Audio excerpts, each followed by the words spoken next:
Excited Utterance, the Evidence and Proof Podcast, Episode Number 7, Deryn Strange, Memory Errors in Alibi Generation.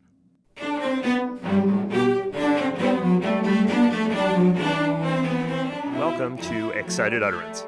I'm your host, Ed Cheng from Vanderbilt Law School. Excited Utterance is your podcast for cutting-edge scholarship and developments in the world of evidence. Our goal is to bring a virtual workshop to you every week throughout the academic year. This week, our guest is Deryn Strange. Deryn is an associate professor of psychology at the John Jay College of Criminal Justice at the City University of New York. Deryn's research focuses on memory distortion and its legal implications. Deryn's recent article is entitled Memory Errors in Alibi Generation: How an Alibi Can Turn Against Us, and is co-authored with William Crozier and Beth Loftus. In it, she and her co-authors discuss the police practice of obtaining alibis, and how errors in alibis can occur innocently but have a detrimental impact on a defendant's case. Deryn, thanks for being on Excited Utterance. It's a pleasure to have you on the show. Thank you for having me. Before we get into the article, maybe you can tell us a little bit about how you got into this area of the psychology of memory and what got you interested in its implications for the legal system. Probably the usual story. My favourite professor when I was an undergrad was my memory professor, and she was doing research in psychology and the law, and that intersection really of how theory can apply to something that has value in everybody's lives, I found really compelling. And having the ability to do research where you could actually see it having an impact in the world was pretty compelling for me.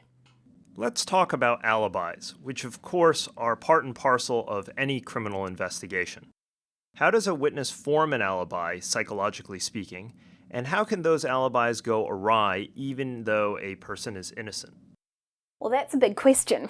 At its most basic level, the thing that we have to understand is that being asked to generate an alibi is really a memory test. And our memories are terrible. Our memory is not set up as a kind of tape recorder system where we encode every aspect of the minutiae that happens in our lives. It's not a tape recorder. We can't go back and find the appropriate event just because we're asked to. Instead, our memories are incredibly malleable and incredibly fallible.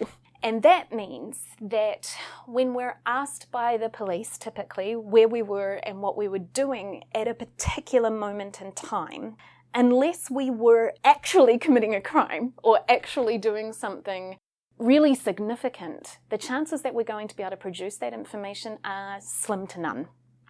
So the problem is that if it's a mundane task, we simply ignore it, or we think that it's of low value and the memory simply doesn't pick it up?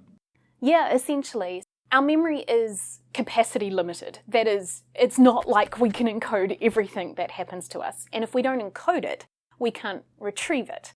And even if we do encode some details, they might get corrupted over time by things that we learn afterwards. So we're just not going to encode the minutiae, the kinds of things that we do on a regular basis. We might be able to answer in general terms, what were you doing at 1 p.m. on Thursday the 12th? Well, I was probably at work. That probably is the significant thing because it might not be the case, but because that's the typical fact for us, that's what we'll generate.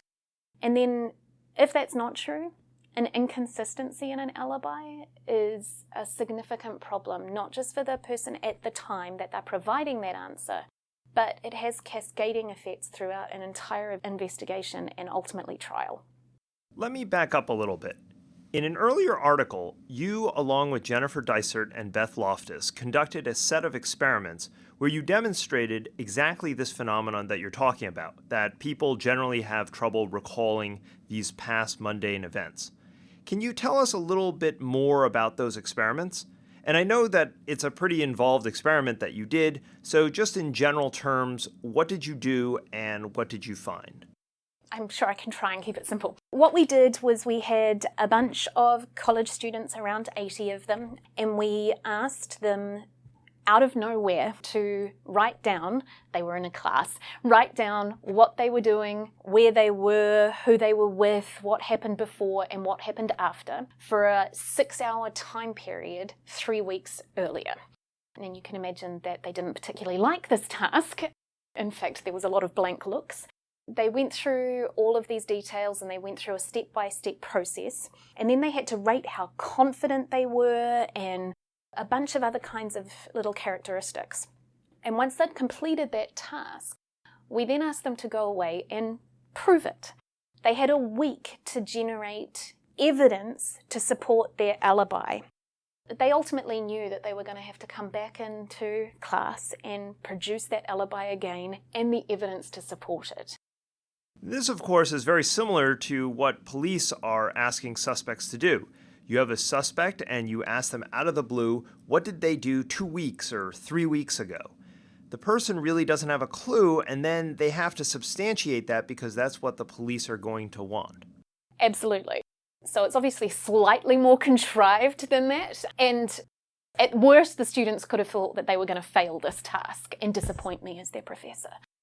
But it didn't have criminal outcomes for them. So the stress level here is an extra issue. Our students were not stressed. Still, they were terrible at the task.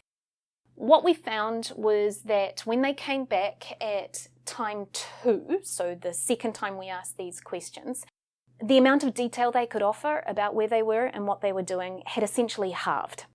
So we can assume that what they had written down was either wrong or they couldn't prove it and decided not to offer that detail again. And so that really means that there was a huge lack of consistency between the two reports. And that's important because police, prosecutors, and jurors consider consistency in an alibi to be the most critical thing, beyond anything else.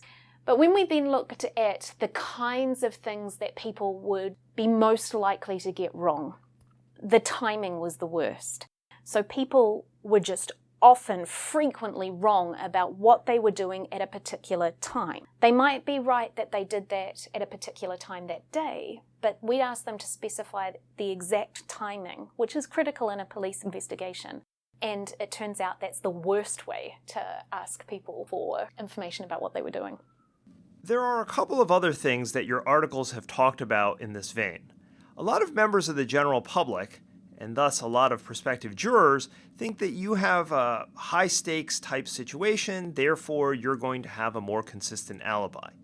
I don't believe your student study covers that situation, but as I recall, there are other studies that suggest that's not necessarily true. No, it's not at all. Again, the most critical thing here is that the way memory works doesn't change.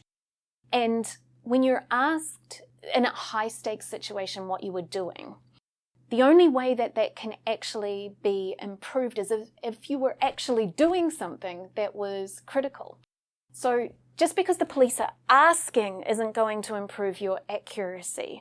Only if you were actually committing the crime or doing something significant are you going to be accurate in recalling those details. And we know this from all sorts of different kinds of memory studies, not just alibi work. So we know that people are frequently wrong about where they were and how they found out about the World Trade Center attacks on September 11th. And that's an event we swear we will never forget, yet we're inconsistent about it. We know that people can falsely confess to a crime they didn't commit, that they can falsely remember being the victim of horrific abuse.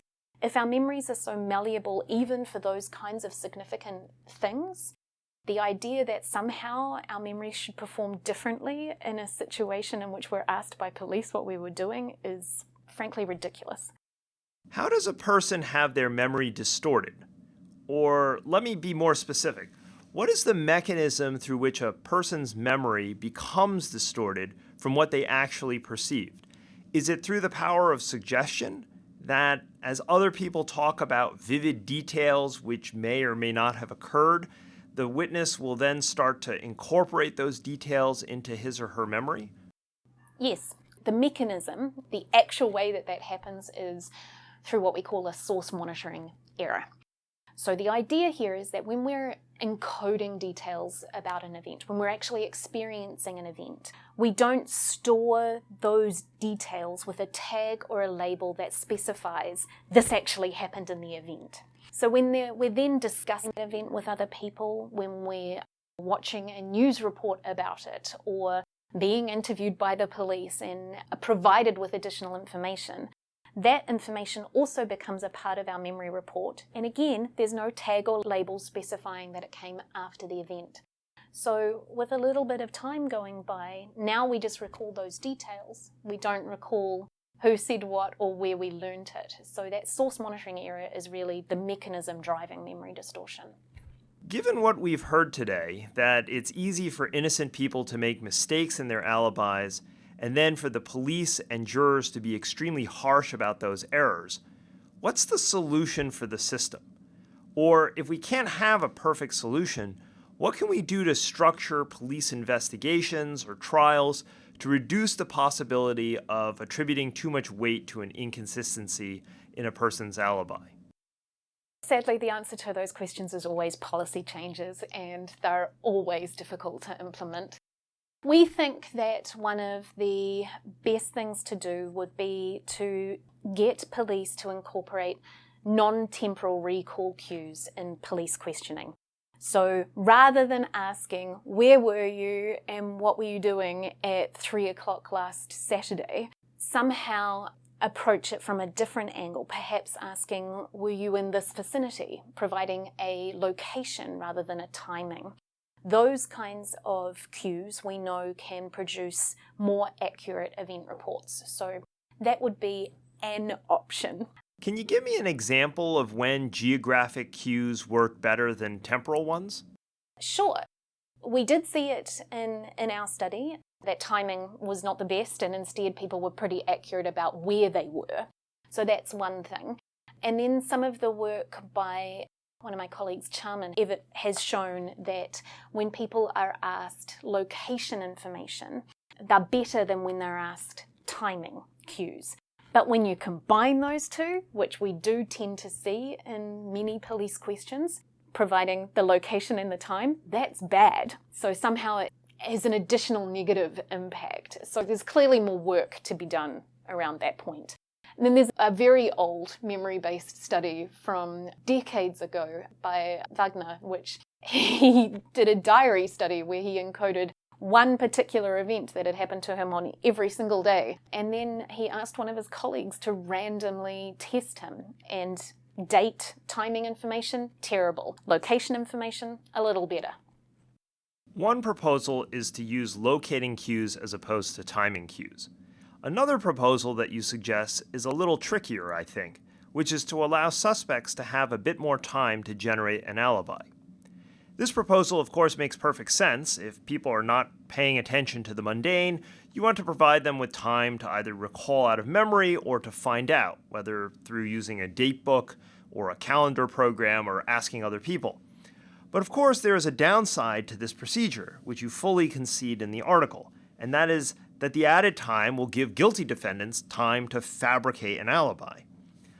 Do you have a sense of how the balance should be drawn here? Or is this just a problem in which we have to trade wrongful convictions with wrongful acquittals?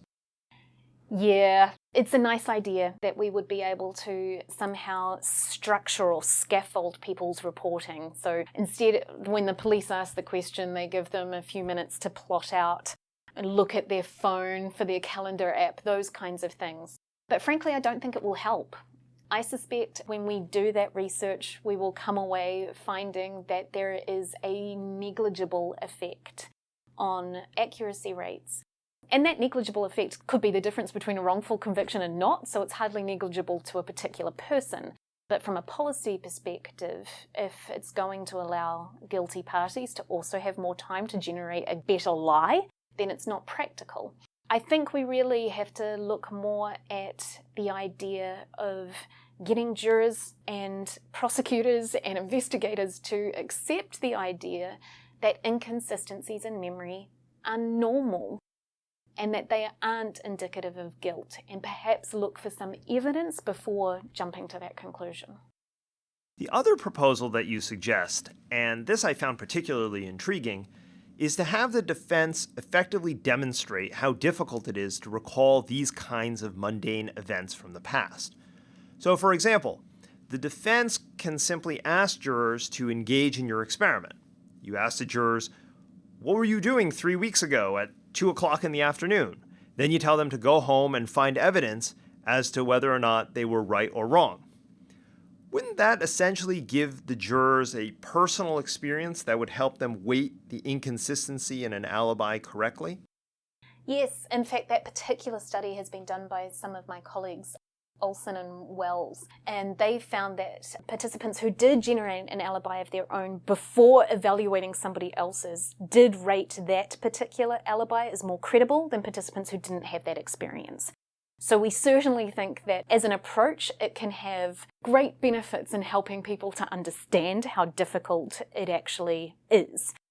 But it's still important to note that their credibility ratings were still low. So while it improved them, we still come back to the idea that, well, there were inconsistencies in your alibi, and that means that you were guilty, because while I might have had difficulty with it, you're clearly guilty, and that's why. Are those low credibility scores just a result of confirmation bias? Absolutely. In fact, one of my colleagues has argued that as soon as you hear the word alibi, you think guilt. It's just a bad word.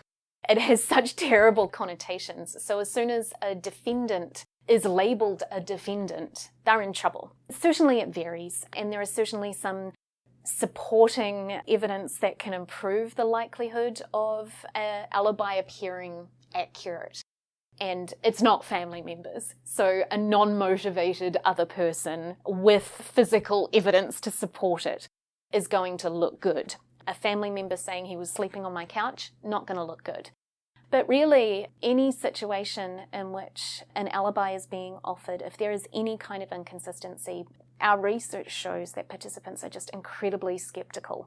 The only situation in which we've ever seen skepticism ratings change is when the rationale for why the change had occurred was because they were doing something salacious. So if a defendant actually says to the police, "I was wrong about what I was doing. Here's some great physical evidence that demonstrates why I was wrong," people consider that to be not very good evidence at all. If instead they say to the police, "I didn't tell you what I was doing because I was having an affair with my best friend," sure, that's now you're completely credible. And I guess the rationale there is that there's an easy to understand explanation that shows you're guilty of something else, but not this particular crime. So apart from these really unusual, narratively compelling cases, what you're saying then is that no matter what we do, a defendant with an inconsistent alibi faces a real uphill battle. Yeah, we've got some new survey data that demonstrates that it's still the case that 60% of people in the public believe that memory works like a video camera, that you can find the right event information if you look hard enough, and a further 50% believe that memory is permanent. So any change just looks really suspicious. Doesn't the solution then rest with the police? That you can train police officers and educate them about these issues, perhaps use your experiment to convince them that alibis are not all that consistent. That way, you never get to the jury where all the confirmation bias can show up. The intervention may have to be a lot earlier than where evidence scholars tend to focus. True, and I don't mean to sound so sad about this whole state of affairs, but again, our survey data with police demonstrated that they do understand that there's a difference in timing. So if they were asking about an event from a day ago, it should be more accurate than an event that happened 3 weeks ago. So they do fundamentally understand the issues that time can have with memory. But they still stated, in spite of having just stowed those questions, that inconsistencies in an alibi meant that the suspect was guilty. So the confirmation bias, that starts happening right then and then just has cascading effects through a trial. It doesn't mean that all of the problems are happening at the end. So I certainly think that we can improve the situation, And the more DNA exonerations we have, the more it becomes clear that these are problems in the system. And the more people have their own experiences of seeing those issues, then we might start seeing change. But it fundamentally happens as soon as somebody is labeled a suspect. Let me ask you one final question. So where are you going to turn to next? Where's the next step in this research program? That's an interesting question. I actually haven't decided yet. We have a few more manipulations that we'd like to try at the alibi level to see if there are differences in the kinds of evidence that people can generate, if there are differences in the way you frame those questions. But my main interest right now has actually moved on to that interrogation aspect and how it is that people can get slipped up, I guess, around the framing of the alibi and the evidence. Well, Deryn, thanks so much for coming on the show and introducing us to this fascinating area of the psychological literature. Thanks so much. One of the goals of Excited Utterance is wider distribution and engagement with evidence scholarship, and it's wonderful to have the opportunity to do so in a cross-disciplinary way, as with Deryn's article. Deryn's work, while not directly about legal doctrine, clearly deals with a fundamental part of the criminal justice system, and even more importantly, it informs how we should evaluate certain types of evidence. Having psychologists like Deryn scientifically inform our weighing of evidence is surely much better than the armchair psychology that has so long typified evidence law. I'm looking forward to seeing how attorneys incorporate the insights of the work of Deryn and her colleagues into the trial process. After all, a simple argument asking jurors if they can recall accurately what they did on September 2nd might be all the difference in preventing a wrongful conviction. That does it for this week's episode of Excited Utterance. Support for Excited Utterance was generously provided by Vanderbilt Law School's Branstetter Litigation and Dispute Resolution Program, as well as the Vanderbilt Institute for Digital Learning. Music was provided by the Vanderbilt University Blair School of Music's Children's Cello Choir under the direction of Kirsten Castle-Greer. Research assistance for this episode was provided by Ben Bassoff. Production assistance was provided by Carson Smith and Aaron Parr. I'm your host, Ed Chang, and I hope you'll join me again next week when we take on another new work in the world of evidence and proof.